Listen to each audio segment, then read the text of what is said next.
Capítulo 18. ¿Por qué instalamos a la brigada de caballería en la hacienda de Santa Ana? No sabría decir. De todas las diferentes maneras de disponer de nuestros efectivos, esta era evidentemente la más torpe. Sin embargo, en esos días, no solo propuse este dispositivo, sino que acepté el mando de la brigada. Es cierto que Santa Ana era un excelente puesto de observación. Es cierto que el casco de la hacienda proporcionaba un cómodo alojamiento para nuestros 3 regimientos. También es cierto que la señora Helen Good, que era la dueña, era una anfitriona admirable. Pero ¿qué hacíamos allí con 1000 hombres, si lo único que se necesitaba en este puesto eran unos canalejos y un teléfono? Por otra parte, las declaraciones que hizo Germán Trenza en el Heraldo de León me parecen una verdadera infamia, porque yo no propuse estacionar la brigada en Santa Ana, solo como pretexto para pasar unos días con Helen Good. Porque si hubiera abrigado alguna intención deshonorable hacia la antes mencionada dama, no hubiera necesitado de la brigada, ni de ningún pretexto, ya que con ella me liga hasta la fecha una amistad entrañable, y me hubiera bastado la más leve indicación para conseguir lo que mi capricho hubiera dictado. Yo llegué a Santa Ana porque, como ya he dicho, en estos días todo lo hicimos mal. Pues el caso es que allí estábamos Odilon Rendón, Anastasio y yo, como Aníbal en Capua, jugando póker día y noche con Helen Good, cuando el 25 de agosto a las 12 del día vinieron a avisarnos que acababan de divisar a las avanzadas de Macedonio. Comprendiendo que la inactividad había terminado y que se acercaba el momento culminante de la campaña, nos levantamos de la mesa de juego y fuimos al puesto de observación. En efecto, pudimos distinguir una fuerza de caballería de unos 4 escuadrones que avanzaba a lo largo de la vía del ferrocarril que conecta a Cuébano con Ciudad Rodríguez. Después de dar las órdenes pertinentes, regresé a la hacienda, y cuando hacía yo girar la manija del teléfono, los clarines ya estaban tocando a zafarrancho de combate. Me contestó la estación del Sauce. No hay comunicación al sur, mi general, me dijeron. Comprendí entonces que las avanzadas de Macedonio ya habían cortado la línea.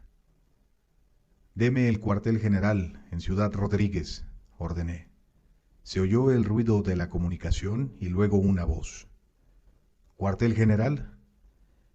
Ya le he dicho que me identifique primero, grité furioso, porque siempre se les olvidaba identificarme. 226, dijeron. 342, les contesté. Teníamos una clave que era imposible descubrir si no estaba uno en el secreto. Cambiaba con cada llamada telefónica. Pedí comunicación con Valdivia, que no estaba, vino Trenza. Ya están aquí, le dije. La situación era peligrosa, pero no desesperada. Teníamos que habérnoslas con un enemigo muy superior a nosotros en número y en material, y sabíamos que solo podríamos vencerlo actuando rápidamente y atacándolo antes de que tuviera tiempo de concentrarse y tomar posiciones. Antes de colgar el teléfono, vino Anastasio a avisarme que ya se veían los trenes de Macedonio. Atácalos con la caballería, me dijo Trenza cuando le di esta última noticia, y me prometió embarcar a la tropa en nuestros trenes y venir a apoyarme lo antes posible. Esta conversación fue la causa de que 2 horas más tarde atacara yo a las fuerzas de Macedonio Gálvez en el punto denominado Las Vacas, y de que, al no aparecer Trenza con la infantería, como lo había prometido, me viera yo obligado a retirarme con fuertes pérdidas. Esta escaramuza sin importancia fue calificada por los periódicos como una gran derrota. Es cierto que me retiré con bastante prisa hasta Santa Ana. Es cierto que tuvimos más de 100 bajas entre muertos, heridos, prisioneros y desertores. Es cierto también que esa noche tuvimos que abandonar Santa Ana, pero no fue una gran derrota. Sobre todo, no fue culpa mía. Después de la retirada, cuando estábamos tomando posiciones defensivas en Santa Ana, por si se les ocurría venir en nuestra persecución, Llegó Germán Trenza en un automóvil que venía levantando una polvadera. Me insultó antes de saludarme.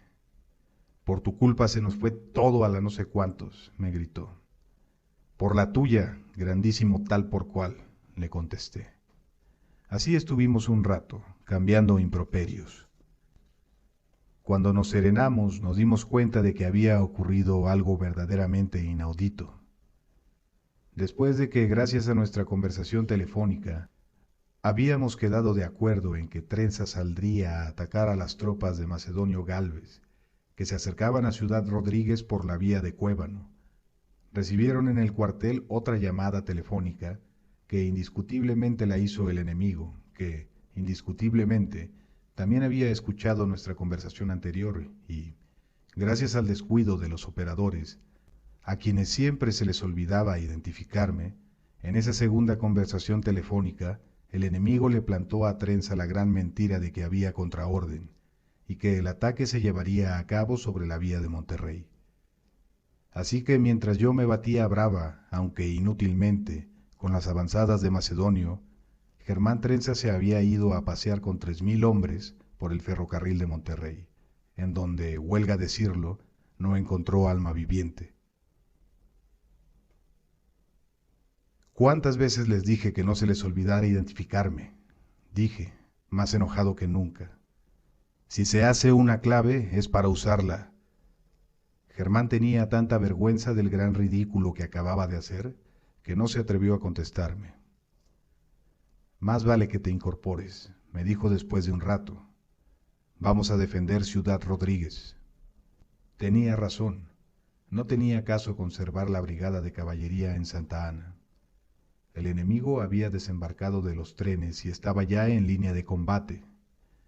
Nuestras fuerzas no alcanzaban más que para defender Ciudad Rodríguez y resistir lo más posible, con la esperanza de que mientras llegara el gordo Artajo por la vía de Culiacán, con sus 7000 hombres y sus 4 regimientos de artillería. Germán y yo nos despedimos tristes, pero ya reconciliados. Él regresó al pueblo en su automóvil y yo me dirigí a la casa de la hacienda a preparar la retirada y a despedirme de la señora Helen Good.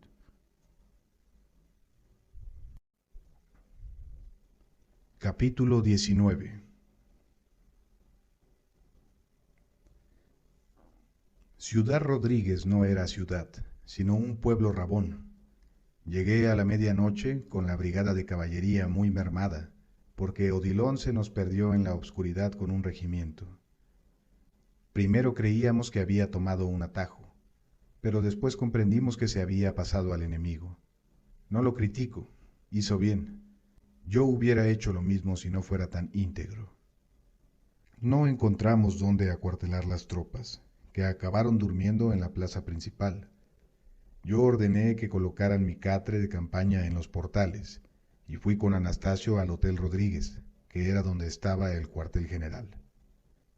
Valdivia, Trenza, el Camaleón y Canalejo estaban en el comedor, con caras desencajadas, tratando de averiguar la manera de ganar una batalla que estaba más perdida que mi santa madre. Se los dije. Vamos a la frontera y pedimos asilo político. Pero ellos todavía creían que Artajo iba a llegar, con sus 7000 hombres y sus 4 regimientos de artillería. Es decir, ellos menos el Camaleón, que no creía en nada. Si yo fuera Artajo, no vendría a meterme en esta ratonera, dijo él, con mucha razón. Valdivia le contestó no sé qué cosas, de la hermandad y del compañerismo, como si él fuera un gran amigo. El caso es que ellos siguieron creyendo lo de Artajo, y el Camaleón y yo no. Me enseñaron un plano, con las defensas de la ciudad. No sirven, les dije. Valdivia se puso furioso. ¿Cómo que no sirven? Ni siquiera las has visto. Es elemental. Cuando se fortifica una ciudad, las trincheras se trazan afuera del caserío, no adentro. Dejar que el enemigo ocupe parte de las casas es darle parapeto gratis. Todos sabemos esto, se los dije. Es que serían muy largas y no tenemos hombres suficientes para guarnecerlas, me explicó Trenza. Más vale tener una trinchera mal guarnecida que al enemigo parapetado enfrente, dije. El camaleón estaba de acuerdo conmigo y Trenza, en el fondo también. Solo Valdivia estaba muy contento con sus famosas defensas. Yo así lo ordené, decía, como si esa fuera razón. Podemos demoler estas manzanas, dijo Germán, señalando la parte que quedaba fuera de las defensas. Pero todos sabíamos que ya no había tiempo de demoler ni de nada. Vámonos a la frontera, volví a decir, pero nadie me hizo caso. No quedamos en nada, como de costumbre. Levantamos la sesión, no porque estuviéramos de acuerdo, sino porque nos sentíamos muy fatigados. Cuando ya iba yo rumbo a los portales a dormir, Augusto Corona, el camaleón, me llamó aparte. Este Juan Valdivia está haciendo puras tonterías, me dijo, aunque con otras palabras más soeces. Yo le hice ver que estaba de completo acuerdo con él. Conviene que lo eliminemos por el bien de la revolución. Yo estuve de acuerdo. En esto se nos juntó Germán. Le dijimos lo que estábamos pensando, porque sabíamos que compartiría nuestros sentimientos. Vamos a pasarlo por las armas, dijo. Ya basta de tarugadas. Nos meteríamos en muchos líos, y hay que recordar que fue nuestro candidato. A mí se me ocurre otra cosa, dijo el camaleón, y entonces nos explicó su plan diabólico. Vamos a mandarlo con Juan Paredes en el avión, a que le pida refuerzos a Artajo. Si lo encuentra y los refuerzos nos llegan a tiempo, mejor. Si no, cuando menos nos lo quitamos de encima. A nosotros la idea nos pareció de perlas. A las 8 de la mañana del día siguiente hicimos otra junta, en la que nombramos a Valdivia comandante en jefe del ejército de Occidente, que era el de Artajo. A las 9 ya estábamos despidiéndonos en los llanos de la estación. No se apuren, muchachos, nos dijo Valdivia, que yo vendré a socorrerlos tan pronto como se pueda. Después de estas palabras subió al Curtis, en donde ya estaba Juan Paredes, el héroe de la aviación. Se elevaron sin ningún percance y pronto se perdieron en el nublado cielo de agosto. Fue lo último que se supo de ellos, porque hasta la fecha no se han encontrado ni siquiera sus restos. Mientras esto ocurría, el general Cirilo Begonia llegó a Monterrey con 5,000 hombres para atacarnos. Desgraciadamente, la incompetencia de Valdivia ya había causado demasiados daños. Al día siguiente, las fuerzas de Cirilo Begonia, después de una brevísima escaramuza, se apoderaron del caserío que habíamos dejado libre, y parapetados desde allí hicieron un tiroteo que nos causó muchas bajas. Tenemos que hacer algo, dijo Trenza en la junta que hicimos después de este triste suceso. Yo no quería arriesgar mis tropas, que era la única reserva que teníamos, pero también era la única solución. Yo procuraré desalojarlos si me dan apoyo de artillería. Benítez se prestó entusiasta, y a las 10 de la mañana empezó a bombardear el caserío, y después las ametralladoras de la infantería abrieron un fuego tan tupido que el enemigo debió estar tumbado de panza. Al cuarto de hora se suspendió el tiroteo y avancé con la caballería a grandes gritos. Afortunadamente, los de Cirilo no me esperaron, sino que salieron corriendo como liebres. Dejamos atrás el caserío y los perseguimos hasta donde nos lo permitió el fuego de la segunda línea del enemigo. Entonces nos retiramos victoriosos. Habíamos cumplido nuestro objetivo, porque ya la infantería había ocupado el caserío famoso. Durante esta acción, mis tropas hicieron 14 prisioneros, que cuando regresamos a la plaza entregué a Canalejo, que era el comandante de la prisión, que estaba en el cuartel de San Pedro. Después fui al hotel y le ordené a mi asistente que me preparara un filete, porque el combate me había despertado el apetito. Fue entonces cuando oí unas descargas por el lado del cuartel. Cuando estaba comiéndome el antes mencionado filete, llegó el capitán Gutiérrez a avisarme que Canalejo estaba fusilando a los prisioneros. Me levanté de la mesa furioso. Cuando está uno perdiendo una guerra, no puede darse el lujo de ser cruel con los prisioneros. Cuando llegué al cuartel de San Pedro, ya había acabado con ellos. Es que no tenía quien los cuidara, me explicó Canalejo. Tú te haces responsable de este crimen de guerra que has cometido, le dije, y me fui a buscar a Trenza, que estaba en la estación. Vamos a formarle consejo de guerra, me dijo cuando le relaté el suceso. Y se lo formamos a Canalejo, con testimonio notarial y todo, para que se viera que había sido una cosa imparcial y que nosotros no solo éramos inocentes del fusilamiento de los prisioneros de guerra, sino que reprobábamos el hecho rotundamente. El tribunal, presidido por el Camaleón, declaró culpable al acusado y lo condenó a ser degradado y pasado por las armas. Inmediatamente le formamos cuadro. Yo me encargué de arrancarle las insignias y Benítez dirigió el pelotón de ejecución. Para las 4 de la tarde ya estaba enterrado el buen amigo Canalejo, ave negra del ejército mexicano. A ver si así se nos quita la mala suerte, dijo Trenza, pero apenas acababa de decir estas palabras cuando vino un contraataque de las fuerzas de Cirilo Begonia, que desalojaron a las nuestras del caserío tan peleado. Esa noche hubo calma, pero perdimos 200 hombres que desertaron al enemigo. Vámonos a la frontera, dije en la junta que tuvimos al día siguiente en el hotel. Para estas horas ya nadie creía que Artajo iba a llegar con sus 7,000 hombres y sus 4 regimientos de artillería. Bueno, dijo Trenza, vamos a hacer el plan. A mí me tocó lo peor, como de costumbre. La retirada iba a comenzar a las 8 de la noche. Primero saldría el tren blindado, con la artillería al mando de Benítez.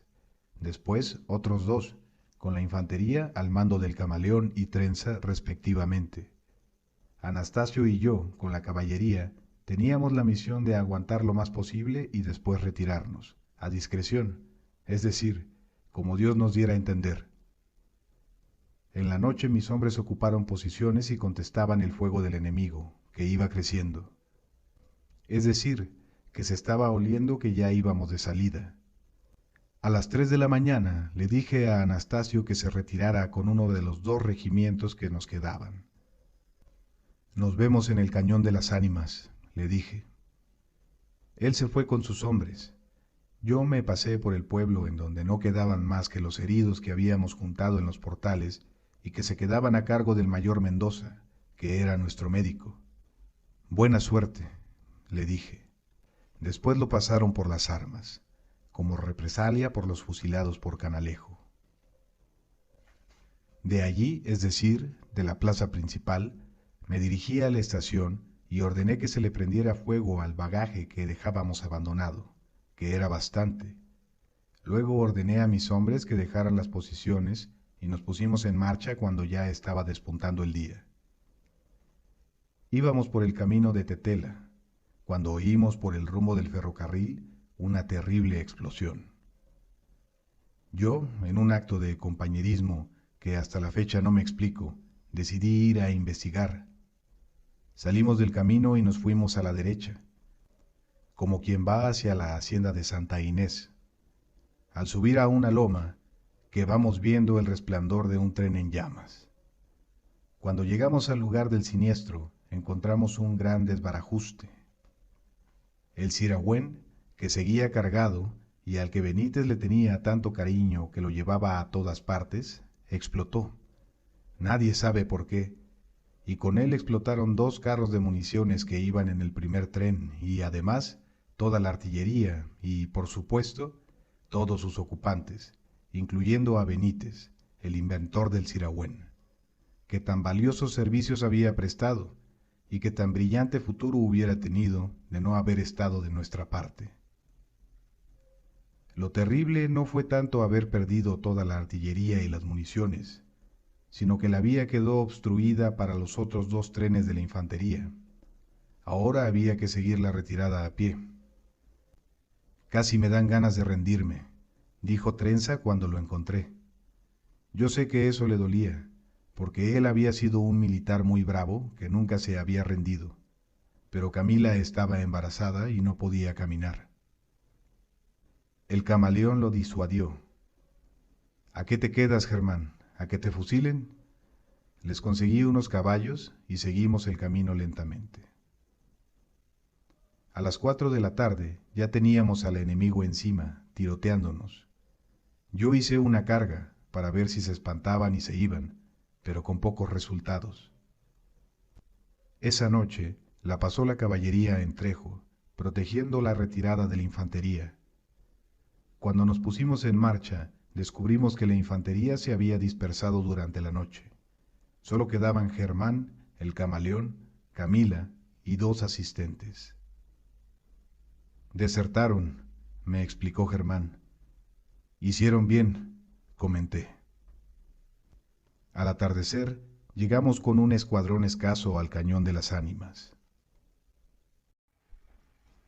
Capítulo 20.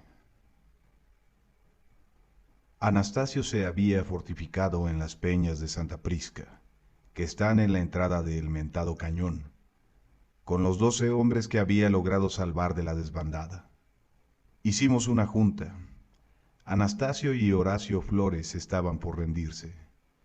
Ya perdimos la guerra, ¿para qué seguimos peleando?, dijo Anastasio. Para que no nos fusilen, dijo el camaleón. Trenza y yo estábamos de acuerdo con él. Horacio Flores trató de convencernos de que lo más que podían hacernos era deportarnos. Si nuestro destino es acabar nuestros días en los Estados Unidos, dije yo, más vale entrar en ellos por nuestro propio pie, y no pasar la vergüenza de que nos acusen de alta traición y todo eso. Más me hubiera valido callarme la boca, porque en esa junta nunca logramos ponernos de acuerdo. Anastasio y Horacio Flores acabaron por irse a buscar a quien rendírsele. Trenza, el camaleón y yo echamos suertes para ver quién se quedaba defendiendo el cañón mientras los demás se iban a Chavira, por donde pensábamos cruzar al lado americano. Yo perdí. Al amanecer, cuando ya se iban, mis compañeros se despidieron de mí como un gran héroe, porque ya me daban por muerto. Yo también me daba por muerto. Cuando ya se habían ido por el cañón, montando unos caballos que apenas podían tenerse en pie, regresó un piquete que había yo mandado a conseguir víveres, con 3 vacas que se habían robado. Esa fue nuestra primer comida desde nuestra salida de Ciudad Rodríguez. Después de la comida, ordené que se formaran. El que se quiera ir, más le vale. Nadie se fue. Si iban a caer en manos del enemigo, preferían hacerlo en compañía de un general, sin darse cuenta de que yo iba a ser el primer fusilado. Les repartí el dinero que me quedaba, pero ellos prefirieron enterrarlo, para que no se los quitaran al apresarlos. Después pasé revista a mis efectivos. Teníamos 20 hombres y 2 ametralladoras, con parque para resistir unas 2 horas, si nos íbamos con tiento. Más nos hubiera valido irnos con Trenza y el camaleón, pensé para mis adentros. Cuando esa tarde apareció por el desfiladero la columna de Chato Argüelles, resistimos con gallardía, pero el parque se agotó antes de que se metiera el sol. Entonces sacamos un trapo blanco, ellos sacaron otro. Salí de mis parapetos y me fui acercando a sus posiciones, con miedo a que me acribillaran. Afortunadamente no lo hicieron. Después me llevaron con el Chato, que era el comandante de esa fuerza y que había sido compañero de armas mío. Nos abrazamos muy cariñosamente. Lupe, me dijo, qué gusto me da verte. Verme fregado, pensé para mis adentros. Yo me entrego, le dije, pero no vayas a fusilar a los muchachos. No faltaba más, me contestó. Te prometo que nada les pasará. Y en efecto, nada les pasó. Nomás estuvieron en la cárcel militar por 5 años. A mí me llevaron a Ciudad Rodríguez. Te van a formar consejo de guerra, me dijo el Chato cuando me entregaron en el cuarto de guardia del cuartel de San Pedro. Yo ya lo sabía. En el calabozo me encontré a Anastasio y a Horacio Flores. Mañana nos fusilan, me dijo Anastasio cuando entré. Lo abracé conmovido porque comprendí que había perdido su última oportunidad de escapatoria, no más por creer en las palabras de Horacio Flores, que afortunadamente pagó su optimismo de la misma manera. Al amanecer del día siguiente los pasaron por las armas. A mí me dieron algo de desayuno y luego me llevaron con escolta al Hotel Rodríguez. El tribunal se había instalado en el comedor. Desde el momento en que entré comprendí que mi caso era un caso perdido y que yo estaba ya como fusilado. El tribunal lo presidía Cirilo Begonia. El fiscal era el mayor Arredondo, que siempre fue un gran taimado, y el defensor, el capitán Cueto, que tenía fama de tonto. Pedí la palabra. Me niego a ser defendido por el capitán Cueto, ni por nadie. Este juicio es una faramalla. Digan ustedes lo que quieran, pero yo no voy a participar en ella. Dicho esto, me senté y cerré la boca, y no la abrí en las 3 horas que duró la farsa. Me la habían preparado gorda. Los testigos eran Zenón Hurtado, Bardomiano Chávez, don Virgilio Gómez Urquiza, don Celestino Maguncia, el padre Jorgito, Maximino Rosas, 2 ricos de Apapátaro, la viuda de uno de los fusilados de Cuevano y otro más. Me acusaron de todo, de traidor a la patria, de violador de la Constitución, de abuso de confianza, de facultades y de poderes, de homicida, de pérjuro, de fraude, de pervertidor de menores, de contrabandista, de tratante de blancas y hasta de fanático católico y cristero. Perdóname, Lupe, me dijo Cirilo Begonia cuando se levantó la sesión, pero tenía yo órdenes expresas de la Presidencia de la República de que las cosas fueran así. Más de un año tardó Pérez H. en vengarse del incidente en el Panteón de Dolores, pero se vengó bien. No te apures, Cirilo, le contesté. Yo sé lo que son estas cosas. No te guardo rencor. Y en efecto, no se lo guardo. El tribunal me puso a la disposición del comandante de la guarnición de la plaza, que era Macedonio Gálvez. La escolta me llevó al cuartel de San Pedro y me metieron en mi calabozo. Cuando vino el oficial de guardia a preguntarme mis últimos deseos, le ordené que me trajera los periódicos más recientes y una botella de coñac Martel. Más tarde, hojeando los periódicos, me di cuenta de que el grandísimo tal por cual del gordo Artajo ni siquiera se había movido de su ciudad natal y que su actitud patriótica, decían los periódicos, ha sido uno de los principales factores en la pacificación del país. Artajo había sido el comodín, en nuestro caso, como lo fue Eugenio Martínez en el del malogrado general Serrano, el conspirador que desaparece el día del levantamiento con un cuerpo del ejército. Comprendí entonces, con mucha tristeza, que habíamos sido juguete de Vidal Sánchez. Los revolucionarios éramos pocos, como él decía, pero él quería todavía menos. Terminé mi botella de Martel y ya me disponía a pasar durmiendo las últimas horas que me quedaban de vida, cuando abrieron la puerta del calabozo y entró nada menos que Macedonio Gálvez. ¿Sabes que tengo órdenes de pasarte por las armas?, me preguntó. Se sentía muy triunfador. A mí ya nada me importaba. No más que no lo voy a hacer, porque cuando estaba yo tan... Aquí dijo una palabra que no puedo repetir. Tú me invitaste a comer y me regalaste tu pistola para que yo la empeñara. Esto último, huelga decirlo, es una gran mentira. Él se robó mi pistola de cacha de nácar y yo hice lo posible para que lo capturaran y lo pasaran por las armas.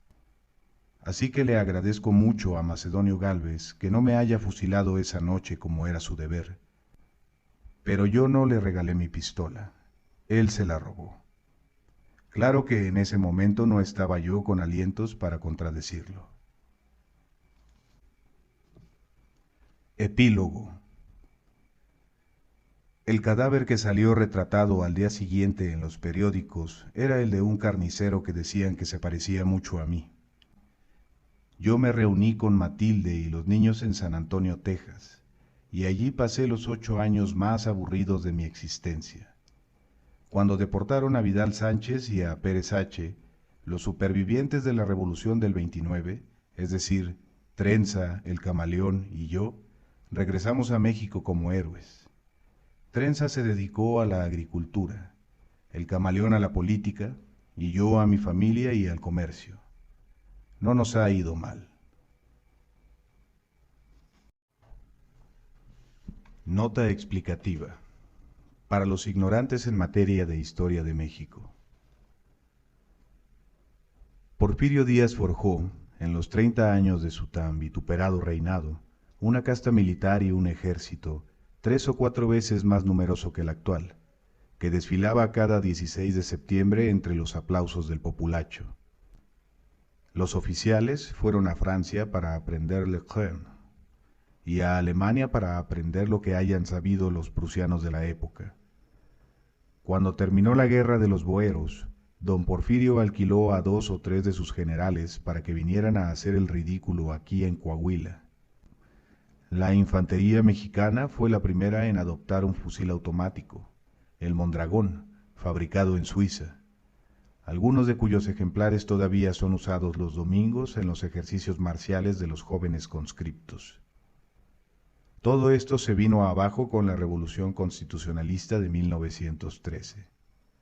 Los oficiales que habían estudiado en Francia y en Alemania, los generales boeros y las infanterías dotadas con los flamantes Mondragón, fueron literalmente pulverizados por un ejército revolucionario que estaba al mando de Obregón, que era agricultor, de Pancho Villa, que era un cuatrero, de Emiliano Zapata, que era un peón de campo, de Venustiano Carranza, que era político, y no sé lo que haya sido en su vida real don Pablo González, pero tenía la pinta de un notario público en ejercicio. Estos fueron, como quien dice, los padres de una nueva casta militar cuya principal preocupación, entre 1915 y 1930, fue la de autoaniquilarse. Obregón derrotó en Celaya a Pancho Villa, que todavía creía en las cargas de caballería. Don Pablo González mandó asesinar a Emiliano Zapata. Venustiano Carranza murió acribillado en una choza, cuando iba en plena huida. Nunca se ha sabido si por órdenes o con el beneplácito de Obregón, que a su vez murió de los 7 tiros que le disparó un joven católico profesor de dibujo. Pancho Villa murió en una celada que le tendió un señor con el que tenía cuentas pendientes. En los intestinos del general Benjamín Hill, que era secretario de Guerra y Marina, se encontraron rastros de arsénico. El cadáver de Lucio Blanco fue encontrado flotando en el río Bravo. El general Diegues murió por equivocación en una batalla en la que no tenía nada que ver. El general Serrano fue fusilado con su séquito en el camino de Cuernavaca. Y el general Arnulfo R. Gómez fue fusilado, con el suyo, en el estado de Veracruz.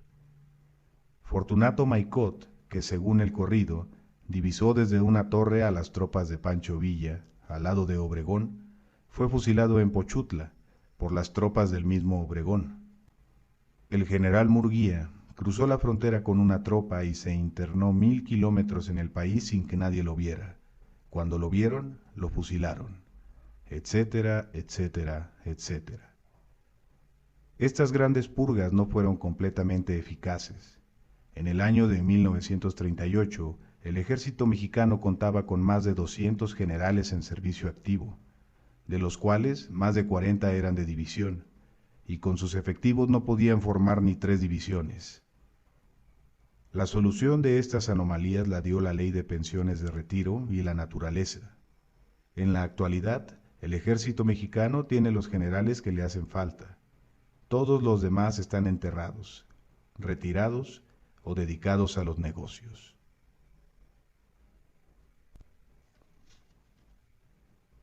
Narrativas voces.